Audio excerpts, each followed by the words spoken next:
नमस्कार, मी पल्लवी। आज आपल्याकडे गौरीचे आगमन होणार आहे। तर गौरीच्या आगमनासाठी भरपूर घरामध्ये प्रसाद म्हणून पदार्थ बनवले जातात। तर त्यातलाच एक पारंपरिक आणि जुना पदार्थ म्हणजे करंजी। तर भरपूर लेअरवाली अशी आणि खुसखुशीत करंजी कशी बनवायची ते बघणार आहोत आपण।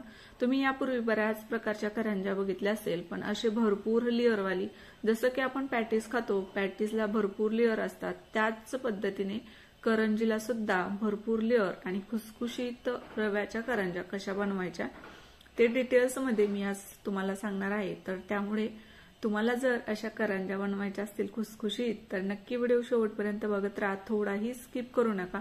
तुम्ही जर व्हिडिओ स्किप करत बघत राहिलात तर तुमच्या रेसिपी पूर्ण डिटेल्स मध्ये लक्षात येणार नाही आणि मग रेसिपी पूर्ण पाहिली नाही की एखाद दुसरी मधली गोष्ट ती आपल्याकडून करण्यात येत नाही आणि मग रेसिपी बिघडते। त्यामुळे नक्की व्हिडिओ शेवटपर्यंत बघत राहा। तर आता रेसिपीला तुमचा वेळ न घेता सुरुवात करूया।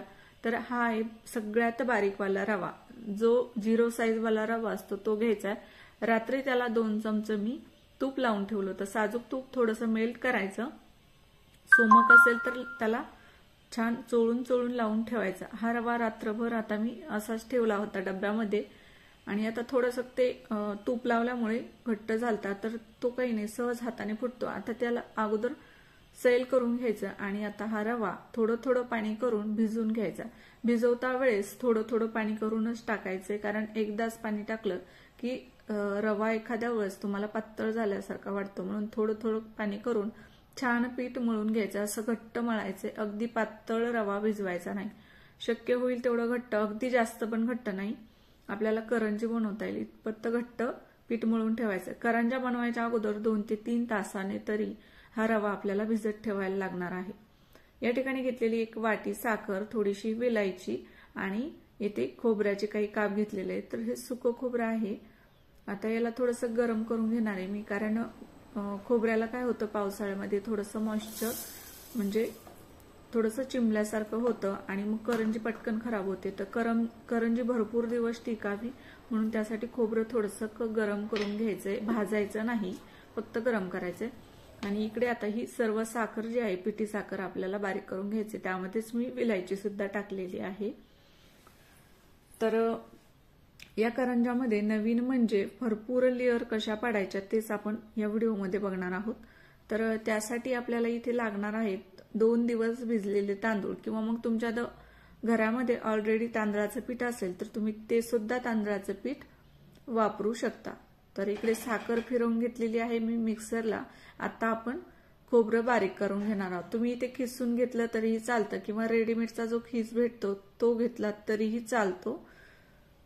तर खोबरं बारीक माझ्याकडे खिसणी नव्हती म्हणून मी त्याच्या स्लायसेस केल्या आणि मग नंतर मिक्सरमध्ये फिरवून घेतलं। तसंही खीस भरायला थोडासा अवघड जातो, असं मिक्सरला बारीक केलं की खीस पटकन भरला जातो। आता ते मिक्स करून घेऊयात आपण नंतर। हे 2 दिवस मी तांदूळ पाण्यामध्ये भिजत ठेवले होते, तिसऱ्या दिवशी सुकत ठेवले होते, वाळवून घ्यायचे नाही, फक्त हलके सुकून घ्यायचे, तर ते सुद्धा फॅनच्या हवेला 1 ते 1.5 तास। आणि आता हे मिक्सरला आपल्याला छान याची जेवढी बारीक पावडर बनवता येईल तेवढी बारीक बनवायची आहे। आणि तुमच्याकडे घरामध्ये असेल पीठ तर ते सुद्धा तुम्ही वापरू शकता, पण सहजासहजी तांदूळ न भिजवता बारीक पीठ तयार होत नाही, म्हणून मी हे भिजवून घेतलेले। तर आता मिक्सरला फिरवल्यानंतर या बारीक चाळणीने गाळायचे आणि जो वरचा जाड रवा आहे तांदळाचा तो बाजूला काढायचा आणि सगळ्यात बारीक खाली पडतो तो रवा आपल्याला करंजीसाठी वापरायचा। आता कसा वापरायचा आहे नीट लक्ष देऊन बघा, थोडंसं म्हणजे इथे थोडी गडबड केली की मग आपली रेसिपी बिघडते, त्यामुळे थोडंसं लक्ष देऊन व्हिडिओ न स्किप करता बघा। तर हे बघा तांदळाचं पीठ घेतलेलं आहे, त्यामध्ये आता आपल्याला तूप इतपत टाकायचे जोपर्यंत त्याची क्रीम तयार होत नाही तोपर्यंत आपल्याला तूप टाकायचे। अशी सैल क्रीम तयार झाली की मग आता आपण ते करंजी बनवण्यासाठी घेणार आहोत। तर यानं काय होतं, आपली करंजी आहे ती खुसखुशीत होते आणि भरपूर लेयर्स पडतात। तर याला बऱ्याच ठिकाणी साटोऱ्या सुद्धा म्हणतात आणि आमच्याकडे पण साटोऱ्याच म्हणतात, पण बऱ्याच जणांना साटोऱ्या माहिती नाही म्हणून मी त्याला करंजी नाव दिले। तर आता आपण जो रवा भिजत ठेवला होता तो मी 3 तासानंतर आता काढलाय आणि आता त्याला थोडंसं चोळून घ्यायचं, म्हणजे थोडाफार जर राहिला असेल तर तो अगदी मऊ झाला पाहिजे, म्हणजे करंजी जी आहे ती कडक येणार नाही, ठिसूर येईल. आणि याचे 2 भाग केलेत. आता एक भाग अगोदर मी लाट्या बनवून घेणार आहेत, बाकीच्या नंतर बनवणार आहे. तर मैद्याच्या जर करंज्या बनवल्या तर त्या थोड्याशा पावसाचं वातावरण असलं की चिवट होतात पटकन. रव्याच्या जर करंज्या बनवल्या तर त्या बऱ्याच दिवस जशाच्या तशा टिकून राहतात. त्यामुळे मी नेहमी रव्याच्याच करंज्या बनवत असते. इथे बरेच जण मैद्यापासून बनवतात, पण मैद्याची करंजी खाता वेळेस पिठाळ सुद्धा लागते आणि चिवट सुद्धा होते. तर आता अशी पोळी लाटून घ्यायची एक जाडसर, आणि त्यावरती आता आपण जी तांदळाची तूप टाकून क्रीम बनवलेली ती सर्व साईडला एक सारखी पसरवून घ्यायची आणि असा रोल करून घ्यायचा हलक्या हाताने. आणि आता मात्र याला असं हाताने पांगवून घ्यायचं, म्हणजे आपल्याला त्याच्या लाट्या बनवता आल्या पाहिजे. तर ज्यांच्यासाठी हा व्हिडिओ नवीन आहे त्यांनी नक्की कमेंट करा, आणि ज्यांना ज्यांना साटोऱ्या माहिती आहेत, तुमच्याकडे कोणत्या पद्धतीने बनवतात नक्की कमेंटद्वारे कळवा. तर हे बघा असे रोल कापून घ्यायचे, आणि याला आता जसं कापलंय त्याच वरच्या साईडने दाबून घ्यायचे, कारण त्यामध्ये लेअर पडलेले असतात. आता आपल्याला ही लाटी गोल सुद्धा बनवता येत नाही, जशी आहे तशाच्या तशी लाटावी लागते. वाकडी तिकडी कशी सुद्धा लाटायची, होईल शक्य तेवढं गोल लाटण्याचा प्रयत्न करायचा. मी सुद्धा केलाय. तर व्यवस्थित लाटलं की गोल सुद्धा लाटता येते, पण तुम्ही जरी नाही गोल लाटलं तरीही चौकोनी त्रिकोणी कशीही लाटायची. आणि साटोऱ्या ज्या आहेत त्या तशाच बनवल्या जातात, पण मी गोल करण्याचा प्रयत्न केला या ठिकाणी, आणि खूप छान अशा या साटोऱ्या तयार झाल्या होत्या. तर लाटी ही एकसारखी लाटायची. साईडचा जो भाग आहे तो थोडासा पातळ ठेवायचा, आणि किंवा मग एकसारखी लाटायची, जास्त पातळ सुद्धा नाही लाटायची, कारण करंज्या पटकन फुटतात आणि त्यामध्ये तुपाचं आणि तांदळाचं प्रमाण असल्यामुळे तर पटकन त्या फुटू शकतात. कारण तूप हे थोडंसं घट्ट झालं की मग आपलं जे मळलेलं पीठ आहे ते कडक व्हायला लागतं. त्यामुळे थोडीशी लाटी बनवता वेळेस जाड लाटा, पारी, आणि पारीमध्ये तुम्हाला पाहिजे तसा खीस भरा, हवा तेवढा कमी जास्त. आणि करंजी आता अशी पाणी लावायचं आणि मगच दाबून घ्यायची. तुम्ही जर डायरेक्ट दाबली तर ती आत्ता तात्पुरती दबल्या जाईल, पण तेलामध्ये नक्की निष्ठल. त्यामुळे पाण्याचा हात घ्यायचा आणि नंतरच करंजी दाबायची, म्हणजे ती तेलामध्ये निसटणार नाही. आणि अशा छान कढाईच्या दाबून घ्यायच्या. तर ही झाली बघा साटोरी. याला बऱ्याच भागात साटोरी म्हणतात, काही भागात जास्त करून तर करंजीत नावानं ओळखलं जातं. तर हे बघा जशी लाटी आपण कट केलेली आहे त्याच आकारामध्ये ही लाटून घ्यायची आहे.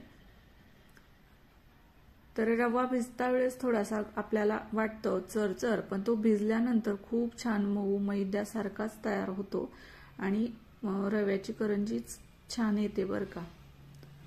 मैद्याची सुद्धा येते, पण चवीला रव्याची छान लागते आणि छान ठिसूर तयार होते.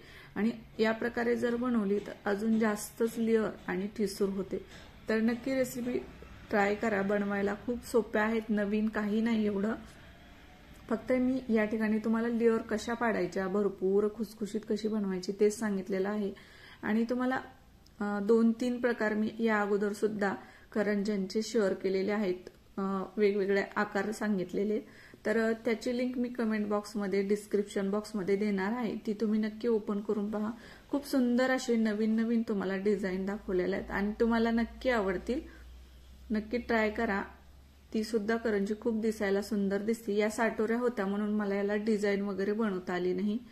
तर आता सर्व करंज्या मी भरून घेतल्या. एकदाच भरून घ्यायच्या आणि एक नंतर शेवटी तळायच्या, कारण थोड्या थोड्या बनवून तळणं शक्य नसतं. करंज्या ह्या सगळ्या बनवून घ्याव्या लागतात आणि नंतरच तळाव्या लागतात.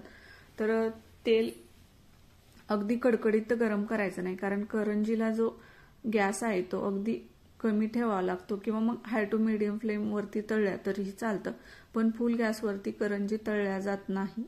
आणि तुम्हाला पाहिजे असेल तर व्हाईट कलरमध्ये तळा, किंवा थोडासा कसा लाईट ब्राऊन कलर आला तर करंजी कशी चवीला थोडीशी चवदार लागते. आणि एकदम पांढऱ्या कलरच्या करंज्या तळल्या की ती मला तरी आवडत नाही. मला अशा थोडासा कलर आला की मग करंजी कशी चवदार लागते. या पद्धतीने मी सर्व करंज्या आता तळून घेतलेला आहे. तर या ठिकाणी तुम्हाला आजचा हा करंज्यांचा व्हिडिओ कसा वाटला नक्की कमेंट बॉक्समध्ये मला कळवा आणि व्हिडिओ आवडला असेल तर नक्की जास्तीत जास्त तुमच्या मित्रमैत्रिणींसोबत शेअर करा आणि नक्की चॅनलला सबस्क्राईब करा, लाईक करा, बेलवरती प्रेस करा म्हणजे तुम्हाला असेच नवीन नवीन व्हिडिओचे नोटिफिकेशन दररोज येत राहतील। तर माझा व्हिडिओचा टायमिंग 2चा असतो, पण आता सध्या घरामध्ये काम आहे म्हणून एखाद्या वेळेस माझा ब्लॉग्स उशिरा येतो बरं का। तर चला आता पटकन सबस्क्राईब करा, करंज्या बनवून झालेल्या आहेत। अजून ज्यांनी सबस्क्राईब केलं नाही त्यांनी पटकन सबस्क्राईब करा आणि या पद्धतीने करंजी रेसिपी नक्की ट्राय करा। तर बघा भरपूर लेअर पडलेले आहेत, वरतून दिसत नाहीत कारण आपण लाटी ही व्यवस्थित लाटलेली आहे, पण करंजी फोडली की तुम्हाला दाखवते किती भरपूर लेअर खारीप्रमाणेच तयार झालेले आहेत। तर या पद्धतीने करंजी बनवली तर तुम्हाला नक्कीच आवडेल। तर भरपूर अशा लेअर पडलेल्या आहेत आणि करंजी सुद्धा खूप छान ठिसूर झालेली आहे कारण आपण रवा हा 3 तास भिजवून घेतला की करंजी मात्र छान येते। घाईने रवा लगेच भिजवून लगेच करंजी बनवली तर ती खूप कडक होते आणि तुटत सुद्धा नाही, एवढी कडक होते। पण रवा जर व्यवस्थित भिजू दिला, छान चोळून तिमला नंतर शेवटी आणि बनवून घेतल्या करंज्या की खूप सुंदर येतात। तर आजच्या साठोऱ्या करंज्यांची रेसिपी तयार झालेली आहे। भेटूया अशाच एखाद्या नवीन व्हिडिओ सोबत। बाय।